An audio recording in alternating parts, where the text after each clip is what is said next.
Nainitan ka ba, Ilo? Siyempre, kaya nga ako lumipat dito eh. Nandun ako naglalaro kanina, ang init-init kaya dun. Dito, medyo presko. Nice, buti pa mag-Facebook na lang. Uy, may balita. Good morning, Katanduanes. This is Gianandre A. Buenafe, your news anchor for today.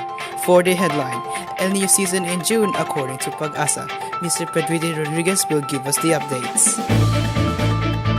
According to Pag-asa, the El Niño season in 2023 will have a 80% chance of occurrence in June, in which the agency reminds everyone to stay cool and hydrated. For today's special news, grade 11 students from Cabugao Integrated School has created a campaign video about the said calamity. We recommend everyone to watch the video as it contains the most important reminders for the incoming El Niño season. We would like to give thanks to our students who have made the campaign video. This is Pedrito Rodriguez Jr. Back to you, GN. Thank you, Pedrito, for our next headline.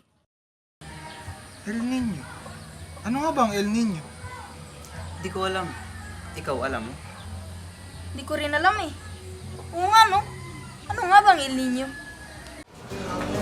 El Niño is a naturally occurring climate pattern associated with warming of the ocean surface temperature in central and eastern tropical Pacific Ocean.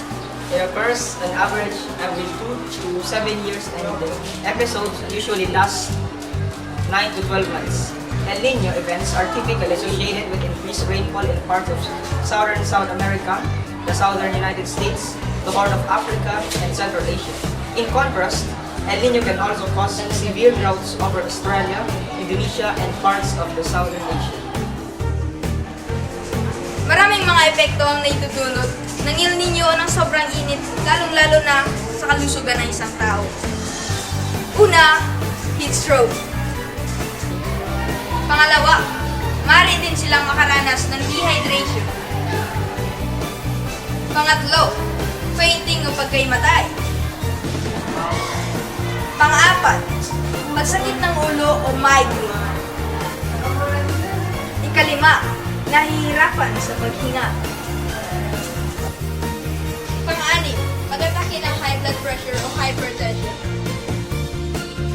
Ang El Niño ay ang katayuang nagaganap kapag ang temperatura sa tubig ng dagat ay tumataas sa mga kalatagan ng mga tubig ng tropikal na karagatang Pasipiko.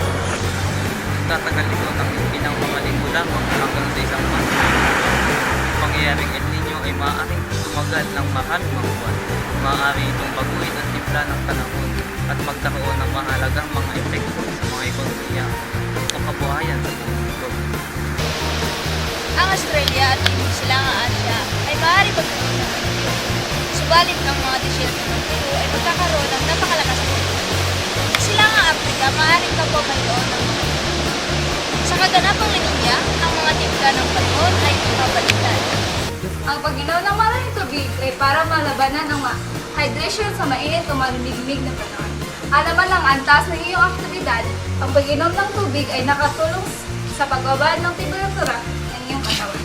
Sa mapanatili ang likidong nawala sa pamamagitan ng pagpapawis.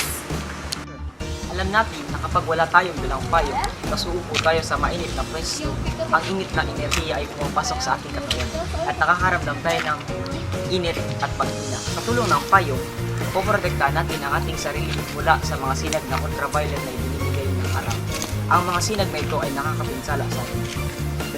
Ang mataas na temperatura ay pumapatay ng gandang taong bawat. Kaya manatiling malamig, manatiling hydrated at manatiling may kaalaman. Ang sobrang init ay maaaring magdulot ng iba't ibang karamdaman. Kaya't manatiling ligtas sa panahon ng El Niño.